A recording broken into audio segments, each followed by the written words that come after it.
Bueno, vamos a leer unos versículos en la Biblia. Concretamente lo vamos a leer en el Evangelio según San Lucas, en el capítulo 12, a partir del versículo 13. El Señor tiene algo que enseñarnos. Nosotros tenemos que aprender, tenemos necesidad de ser enseñados, y estos versículos van a ser un buen párrafo de la Escritura, un buen texto que nos va a ayudar a aprender cosas y lecciones muy necesarias para la vida. Escuchemos lo que dijo el Señor Jesucristo. Le dijo uno de la multitud: Maestro, di a mi hermano que parta conmigo la herencia. Mas él le dijo: Hombre, ¿quién me ha puesto sobre vosotros como juez o partidor? Y les dijo: Mirad y guardaos de toda avaricia, porque la vida del hombre no consiste en la abundancia de los bienes que posee. También le refirió una parábola diciendo: la heredad de un hombre rico había producido mucho, y él pensaba dentro de sí diciendo: ¿qué haré? Porque no tengo donde guardar mis frutos. Y dijo: esto haré: derribaré mi granero y los edificaré mayores, y allí guardaré todos mis frutos y mis bienes. Y diré a mi alma: alma, muchos bienes tienes guardados para muchos años, repósate, come, bebe, regocíjate. Pero Dios le dijo: necio, esta noche vienen a pedirte tu alma, y lo que has provisto, ¿de quién será? Así es el que hace para sí tesoro y no es rico para con Dios. Creo que la sola lectura ya nos sitúa en un terreno que es muy normal en la vida. Ha sido normal siempre, pero los tiempos que vivimos, conforme nos vamos acercando al final de los tiempos, pues se acelerarán todas las manifestaciones de pecado, y esta es una de ellas. Los litigios por las herencias, por los bienes de este mundo, la actitud de conseguir mayores riquezas, mayores posesiones, sin tener en cuenta a Dios. Y el Señor, que sabe cuál es nuestra situación, pues Él, a raíz de lo que le dijo uno de la multitud que hiciese de repartidor de la herencia entre él y su hermano, pues el Señor vio que detrás de eso había lo que siempre o casi siempre hay, que es la codicia, la avaricia, el querer más que el otro, o querer todo lo del otro también. Es decir, el hombre no tiene límite, sea hermano, sea hermana, sean primos, sean lo que sea. La avaricia centrada en el hombre, en el corazón del hombre, no tiene rango de familia, no mira nada, simplemente va a por lo que tiene en su pensamiento, que es acaparar y llevárselo todo. Bueno, pues aquí el Señor Jesús hace, a raíz de la petición de esta persona, hace un llamamiento,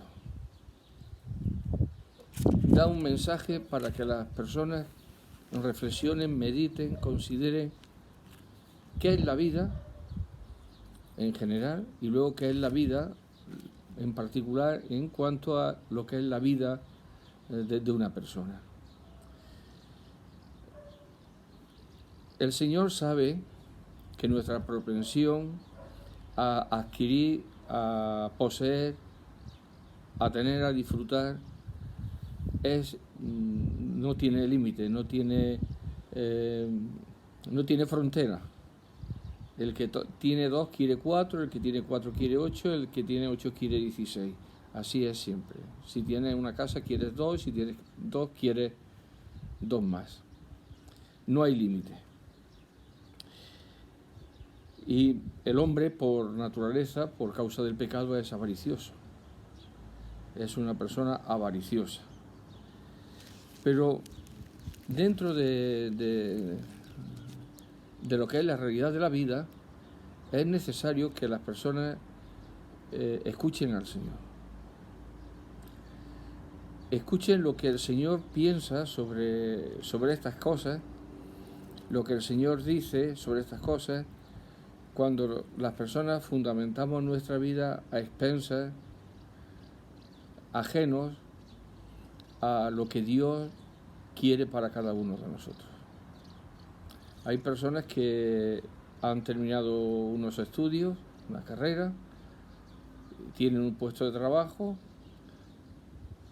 pero aún quieren más, quieren avanzar más. No es avanzar tanto en el ámbito de lo que podría ser conocer más su profesión en cualquiera de disciplinas, sino a veces adquirir más titulaciones, adquirir un poco más de renombre en todas estas cosas. Es decir, no está satisfecho nunca. Es bueno que el hombre estudie, que la mujer estudie, que indague, que haga todas estas cosas, es bueno. Pero cuando detrás de eso, o eso está impulsado bien por un tipo de orgullo personal, de satisfacción personal, de sentirse más importante, o de adquirir más prestigio delante de los demás, o de a través de ello poder acaparar o conseguir más dinero.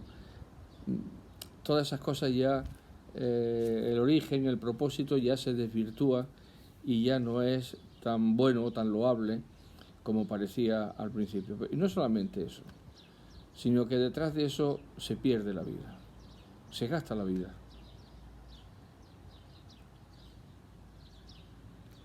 Se desperdicia la vida.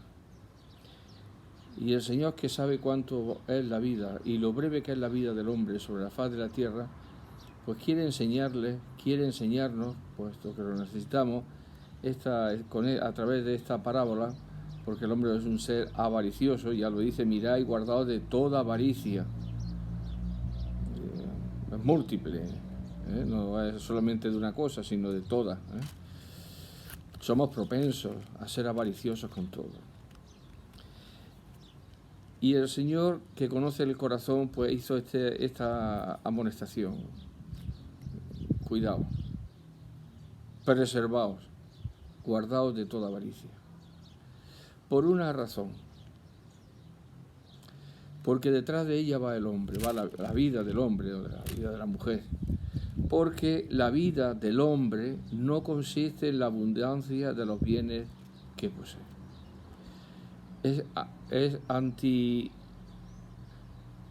Diríamos que es contrario al tiempo en el que estamos viviendo esto que dice el Señor, porque la filosofía de este mundo es precisamente la contraria. La vida del hombre consiste en la abundancia de los bienes que posee. Pero el Señor dice, no, es lo contrario. La vida del hombre no consiste en la abundancia de los bienes que posee. Y si usted hasta este momento su vida la ha inclinado, la ha dirigido por este camino, pensando que la vida, la esencia de la vida, consiste en la abundancia de lo que usted o yo podamos llegar a conseguir aquí en la tierra, pues el Señor Jesucristo, que es el dueño de todo, además de dueño, es el hacedor de todo lo que se ve, de todo lo que no se ve, es decir, es quien creó todas las cosas. Sabe lo que estaba diciendo, es el Señor de todo. es por medio de quien fueron creadas todas las cosas, para quienes fueron creadas todas las cosas, el propósito, y quien sustenta todas las cosas. Por lo tanto, cuando el Señor habla, es necesario escucharle, porque el que está hablando es el Señor del cielo y de la tierra, el Señor también de nuestras vidas. Aunque no querramos que Él reine en nuestras vidas, no por eso deja ser Señor. ¿Me entienden? A mí me podrá gustar o no gustar el gobierno que esté de turno, pero es el gobierno que hay. Y me guste o no me guste, es el gobierno que hay. Y las leyes que hagan son las que yo tengo que cumplir. Así pues, en un rango mucho más inmenso, incuantificable, es el Señor Jesucristo. Entonces Él nos dice, como Él nos ha creado y Él nos sustenta cada día, Él sabe que nuestra vida no puede depender, no puede estar todos los días obsesionada, guiada, orientada hacia la posesión de las cosas. Esto es lo que la gente cree. Cuanto más tenga, más voy a disfrutar, más feliz voy a ser. La realidad no es esa. La realidad no es esa. Nosotros solamente vemos una parte de la realidad, una pequeña parte. Nos sacan imágenes de momentos muy especiales, pero detrás de todo eso está la realidad de la vida. Ahí vemos solamente una exposición breve de momentos, pero la vida es bastante más larga y tiene muchos más momentos que ese en el que las cámaras enfocan y se ven muy felices, muy bien vestidos, con fantásticos coches o yates o aviones o un séquito de personas. Luego la vida son 24 horas donde hay mucho tiempo para pensar y a veces para no pensar incluso bien y para sentir más de un dolor en la vida. Decimos lo que dice el Señor. La vida, tu vida, mi vida no consiste en la abundancia de los bienes que posee. Está mal enfocada. Y ahora el Señor nos va a enseñar por medio de una parábola una lección espiritual. Y entonces dice la Escritura que le refirió una parábola diciendo: la heredad de un hombre rico había producido mucho. Es decir, este ejemplo, conocemos casos de esto. Esto ha sido así en toda la vida. Esto es tomado de la vida real. En todos los siglos ha pasado esto. La propiedad, la heredad de un hombre rico había producido mucho. Y él pensaba dentro de sí diciendo: ¿qué haré? Porque no tengo dónde guardar mis frutos, lo que la tierra me da. Mis graneros están llenos, están rebosantes. Necesito hacer algo porque la tierra ha producido mucho. Y dijo esto: esto haré, derribaré mi granero y lo edificaré mayores y allí guardaré todo mi fruto y mis bienes. Bueno, no está mal. Si la tierra es fructífera y vienen buenos tiempos para cosechar y el granero es pequeño, pues hay que o derribar ese y hacer uno más grande o edificar otro más grande. Esto es normal, no se puede desperdiciar la comida. Hay que colocarla en el sitio adecuado para que se conserve, para que se pueda vender, se pueda negociar con ella, se pueda dar de comer a otras personas. En eso no hay nada malo, porque esto es parte de nuestra vida, del mandato de Dios también, de trabajar y de ser eficaces en el trabajo, de ser personas que hacen las cosas con un sentido de la responsabilidad, hacerlo bien, hacerlo productivo. Es decir, que repercuta para luego en la sociedad. Si hay buenas cosechas no hay hambre, pero si no hay cosecha o hay cosechas muy malas hay hambre.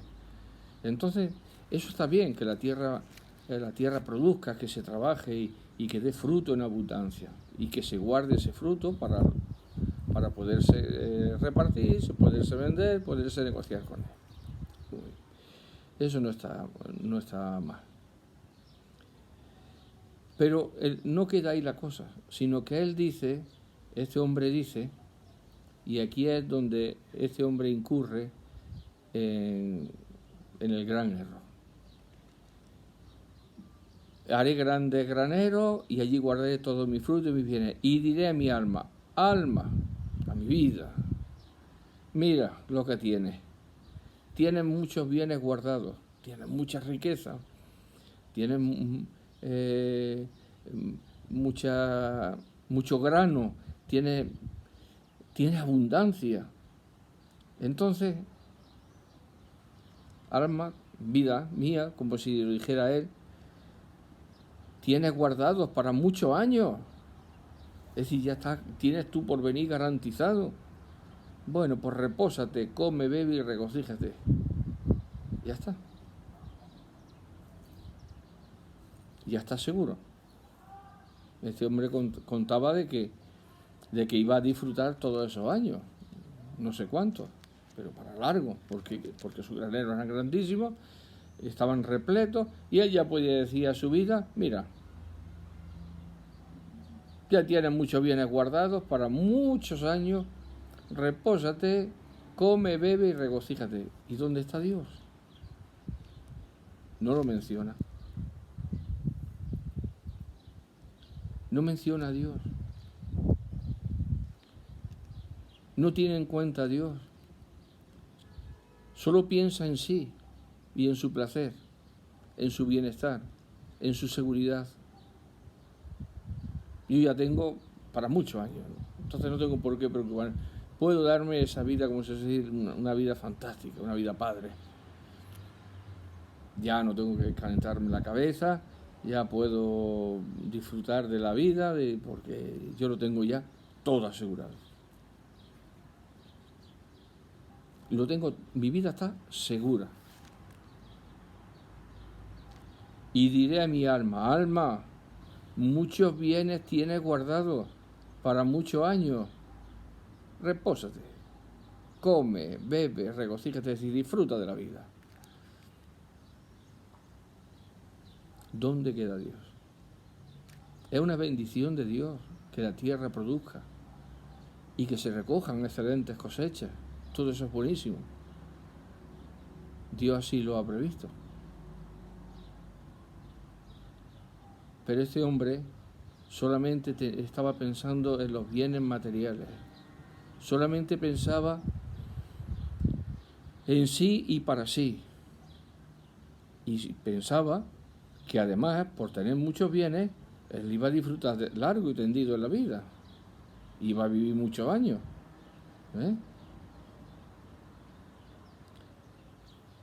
Alma, muchos bienes tiene guardados para muchos años. Es decir, él se consideraba que ya era dueño de su vida, que su vida, a causa de su riqueza, la vida iba a ser larga y él iba a poder disfrutar. Pero el Señor viene a recordarle lo que él no tenía en cuenta. Pero Dios le dijo, necio. Un hombre que no tiene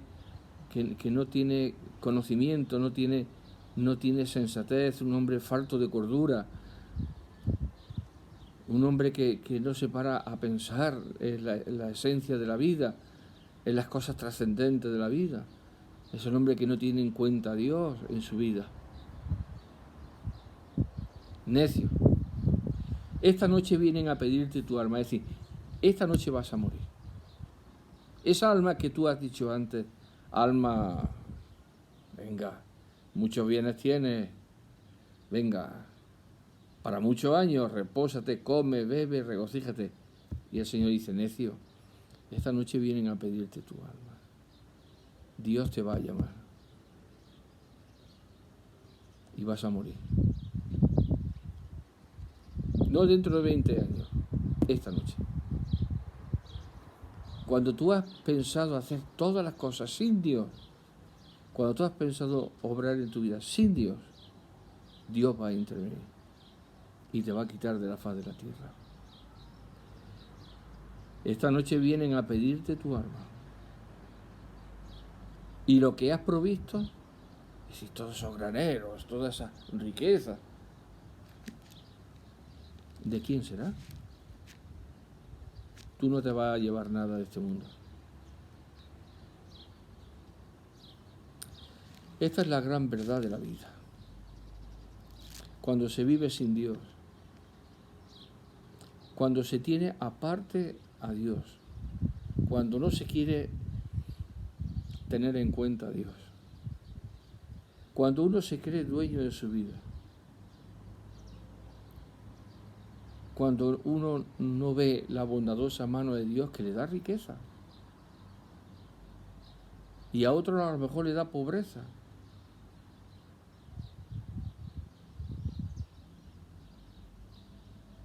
Pero esa vida que no tiene en cuenta a Dios, que está segura porque tiene bienes y con ellos cree que va a vivir seguro en paz largo tiempo,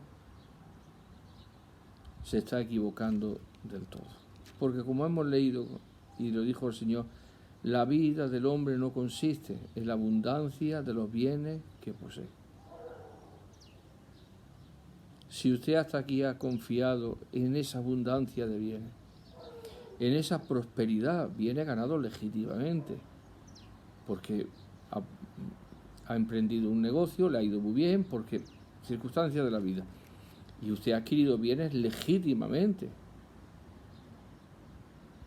Es decir, que eso es honroso, es decir, que no hay nada de malo en ello. Lo que hay de malo es no tener en cuenta a Dios. Pensar que lo ha ganado uno y que Dios no ha intervenido para nada, que Dios no le ha dado la capacidad para pensar, para generar esa riqueza, la salud, la vida, el entorno, las personas que le han rodeado. Cuando atribuye toda esa riqueza a uno mismo y quita a Dios de la vida, del presente de su vida, es cuando el hombre o la mujer o ambos a la vez están fuera del propósito de Dios.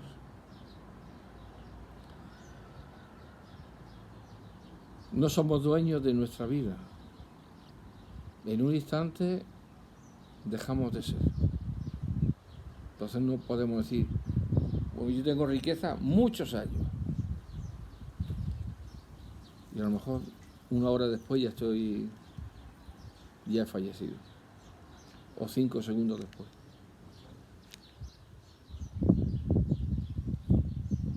Nuestra vida está en las manos de Dios. Y el hombre tiene que aprender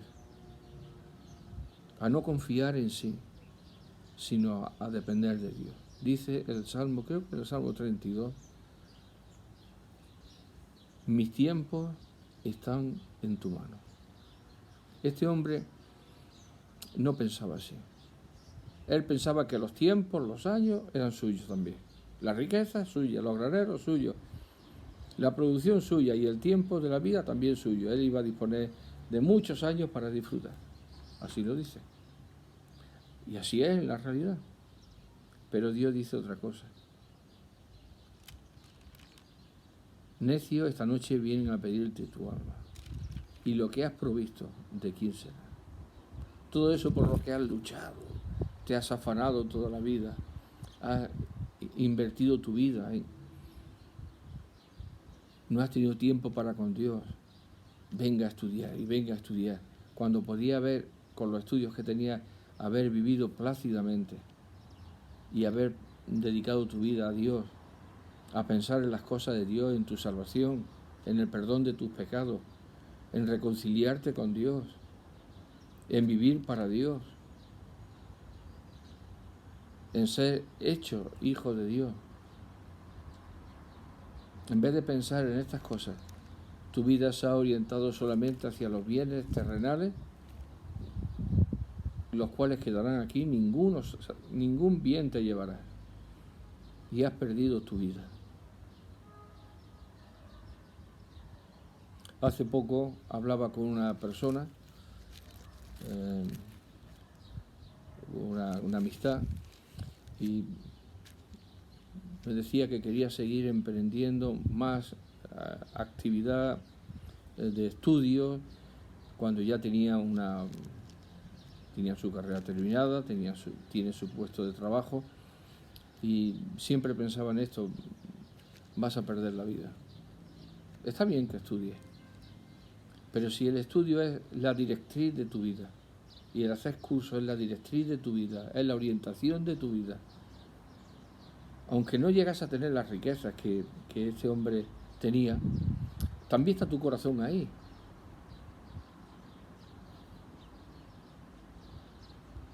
Y si tu tesoro es hacer cursos, hacer otra carrera, emprender sin tener en cuenta a Dios, puede sucederte que nunca llegues a disfrutar de nada, porque vengan a pedirte tu alma. Y todo lo que has hecho, todos los títulos quedarán colgados en la pared. Ninguno te llevará. Y habrás invertido tu vida, y habrás malgastado tu vida, y no habrás conocido a Dios aquí en la tierra. ¿De quién será? Vendrán otros, y si es dinero o riqueza, vendrán corriendo. Dice: así es el que hace para sí tesoro y no es rico para con Dios. El gran problema del hombre es la ausencia de Dios en el corazón en la vida. Ese es el gran drama que el hombre experimenta. Desde que Adán pecó, lo primero que hizo fue esconderse de la presencia de Dios. También murió espiritualmente y luego murió físicamente, es decir, como mueren todas las personas. La separación, la muerte espiritual, la separación del hombre por causa de su pecado para con Dios. Y todo el que camina así en la vida, aunque no llegue a acumular esas ingentes riquezas, sean menos riquezas, sean las que sean, todo el que procede así no es rico para con Dios. Lo dice la Escritura: así es el que hace para sí tesoro y no es rico para con Dios. Qué triste que sea Dios el que te lo da todo y el que no reciba nada. Es triste que Él te dé la salud, la capacidad de pensar, de hacer las cosas, y no reciba ni la gratitud de tu corazón.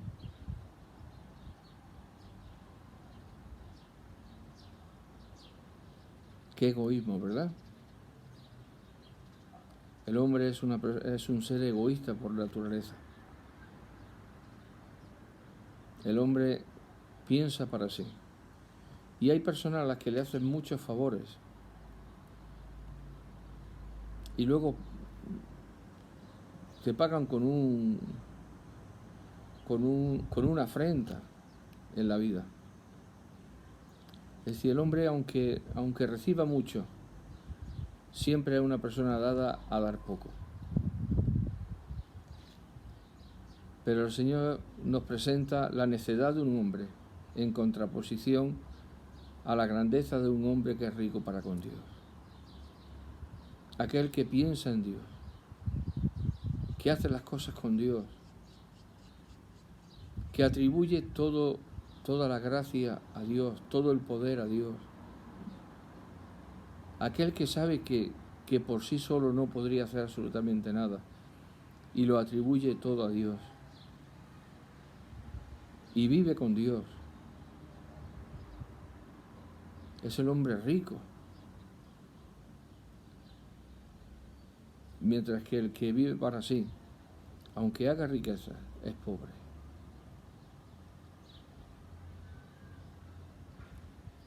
Lo dice la Escritura, así es el que hace para sí tesoro. Y este es el drama de la vida. Por eso luchan las personas, por eso se enfrentan las personas, por eso las amistades se rompen, por eso las familias se rompen también, por la codicia, por la avaricia, por el egoísmo. Pero la palabra de Dios nos presenta una vida totalmente distinta. Una vida cuyo origen ya sabe que los bienes terrenales no son la esencia, ni la garantía, ni el fundamento de ella. ¿Cuántas personas tienen su vida fundamentada en lo que tienen?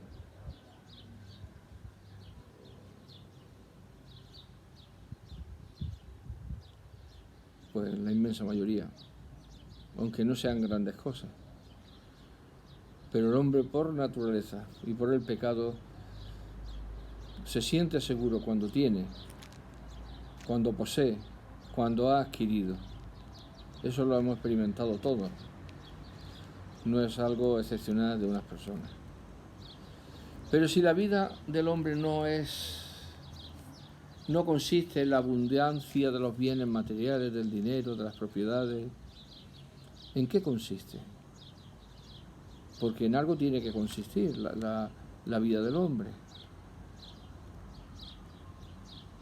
No sé si se habrá hecho usted esta pregunta.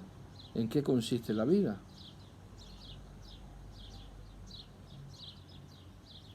Pues la vida consiste precisamente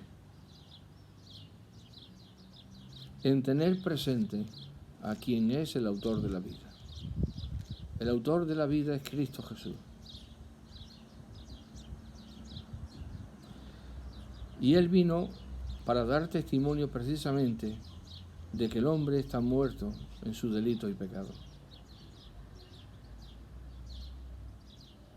Que el hombre no tiene vida, aunque viva 100 años. El hombre fue un ser viviente cuando Dios sopló en su nariz aliento de vida. Cuando el soplo del Omnipotente llenó ese cuerpo como cuál es el nuestro, cuál es el de Adán, es el mismo. Dios puso su espíritu en él. Dice la Escritura que entonces el hombre fue un ser viviente. Cuando de nuevo el Espíritu de Dios vuelve a la vida del hombre, porque oye el Evangelio, la palabra de Dios, y lo cree de todo corazón, entonces cuando el Espíritu de Dios viene a morar, a hacer residencia, la vida del hombre se convierte en un santuario, en un templo del Espíritu de Dios. No es que creamos ciertas verdades, hay mucho más que eso. El creer nos abre la puerta para recibir y retener para siempre las bendiciones de Dios. Pero dice la Escritura, en la carta a los Efesios, que vamos a leer, hay un versículo en el capítulo 1, el versículo 13, dice: en él también vosotros, habiendo oído la palabra de verdad, el evangelio de vuestra salvación, y habiendo creído en él, fuisteis sellados con el Espíritu Santo de la promesa, que es las arras de nuestra herencia, hasta la redención de la posesión adquirida para alabanza de su gloria. Cuando se predica el evangelio y se cree en él, es cuando esa persona es sellada con el Espíritu Santo de la promesa. El Espíritu Santo, la tercera persona de la Santísima Trinidad, viene a ser morada, residencia permanente, toda la vida, si en verdad se creyó en el Evangelio. La presencia del Espíritu Santo en la vida de una persona. Por eso, la abundancia de la vida no consiste en la abundancia de los bienes que uno posea, sino en esto que hemos leído. En oír la palabra de Dios, creer la palabra de Dios y recibir al Espíritu Santo de la promesa, con el cual somos sellados como garantía y propiedad de Dios eternamente y para siempre. Y cuando el Espíritu Santo viene a morar en nuestra vida, llena nuestra vida de la presencia de Dios.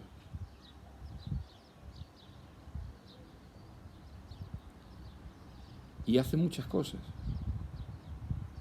Lo hace todo.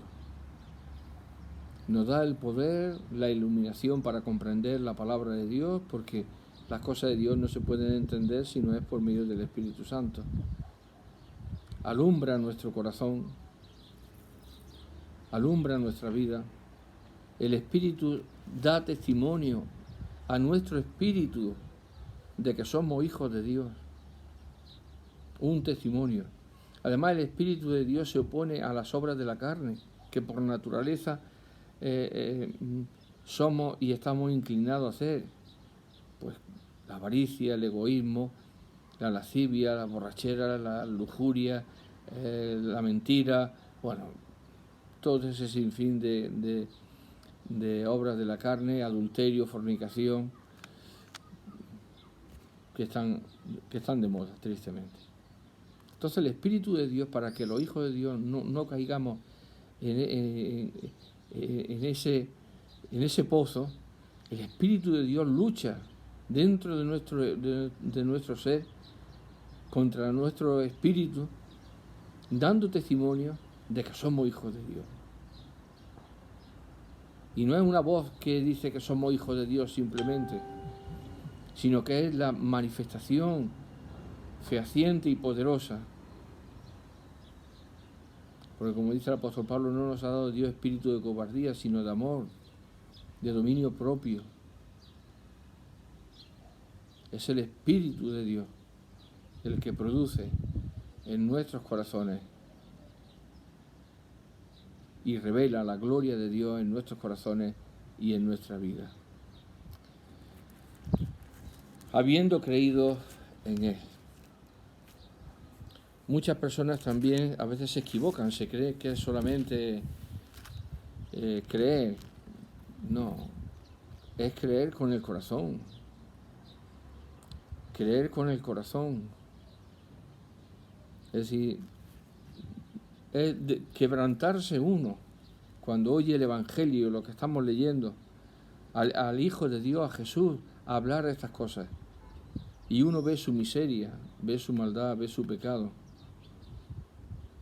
Y ve la gloria del Hijo de Dios, su santidad, que le lleva hasta la muerte y muerte de cruz, siendo crucificado entre dos ladrones, siendo muerto en la cruz del Calvario, su sangre derramada por los pecadores, dando su vida en ofrenda por el pecado, soportando la ira de Dios por causa de nuestro pecado. Como dice el profeta Isaías, mas Jehová cargó en él el pecado de todos nosotros. Cuando vemos a Jesús camino al Gólgota, él que no había hecho nada malo, ni ninguna palabra en su boca, y aun cuando le maldecían, él guardaba silencio.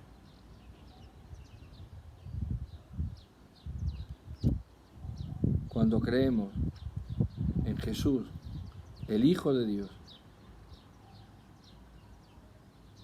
de todo corazón,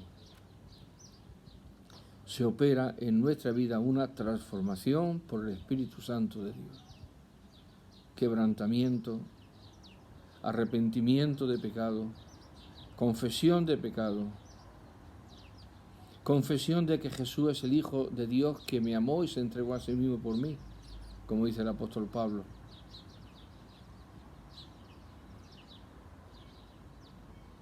Ver uno su propia maldad y ver el amor de Dios que envía a su Hijo Jesucristo para morir por nuestros pecados. Si hasta aquí usted ha hecho descansar su vida en su sabiduría, en su conocimiento, en su posición en este mundo, en sus bienes, en sus cursos, en sus estudios, en cualquier cosa, usted ha estado equivocado. La vida auténtica no consiste en eso. Es en ser rico para con Dios.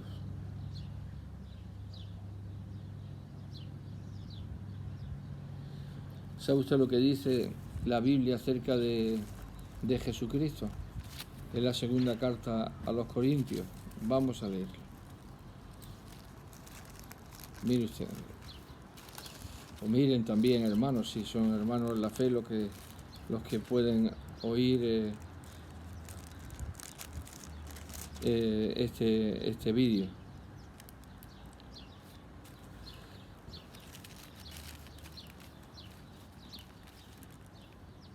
Voy a leer un pasaje de la Escritura en 2 Corintios capítulo 8.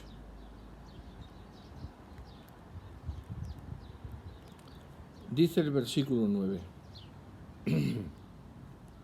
Porque ya conocéis la gracia de nuestro Señor Jesucristo, que por amor a vosotros se hizo pobre, siendo rico, para que vosotros con su pobreza fueseis enriquecidos. Aquel que es dueño de todo, se despoja de todo, no tuvo nada en la tierra. Dice, las zorras tienen guaridas, las aves tienen nido, mas el Hijo del Hombre no tiene donde recostar su cabeza. Todo cuanto tuvo fue porque le prestaron hasta la tumba para su sepultura. Que por amor a nosotros se hizo pobre, siendo rico. ¿Saben ustedes cuántos notarios harían falta para contabilizar, que no se puede contabilizar, la riqueza de Jesús? Bueno, pues toda la humanidad, siendo todos notarios, no podríamos escribir y dar constancia por escrito de las enormes riquezas de Jesucristo. No habría papel ni habría tinta para escribirla. Es el dueño absoluto de todo. Cuando la Biblia habla de Jesucristo, habla con el título de Señor. Y eso quiere decir dueño y amo. Absoluto. De todo. De todo lo que vemos y de todo aquello que nuestros ojos ni las máquinas más modernas pueden ver. ¿Quién puede dar constancia por escrito de todo eso? Nadie. Pues Él, siendo rico, se hizo pobre por mí y por usted. Ahora, con su ejemplo, con su vida, Él nos está enseñando cómo debemos nosotros proceder, que es como Él hemos leído en estos versículos, pensando que la vida del hombre no consiste en la abundancia de los bienes, sino en ser rico para con Dios. Y esto es venir a Dios, volver a Dios. Este hombre, este gran terrateniente, no pensaba en Dios, ya era él el grande. pero el dueño de la vida es Jesús. Por lo tanto, hágase usted rico para con Dios. No permita seguir un segundo, un instante más confiando en usted mismo. No confíe en sus bienes, en su grandeza. No confíe en nada de eso. Todo eso es efímero, es fugaz. No tiene base sólida. Sin embargo, Cristo es la roca de nuestra salvación. Crea en Jesucristo. Venga al Evangelio, a la palabra de Dios. Lea las Escrituras. Crea lo que dice las Escrituras. Y arrepiéntase de su pecado. Y clame a Dios pidiendo salvación. Esa es la petición de Dios. Dios manda a todos los hombres en todo lugar que se arrepientan. Por lo tanto, es un mandamiento de Dios. Que usted, que yo, que todos nos arrepintamos de nuestros pecados. Que así sea. Amén.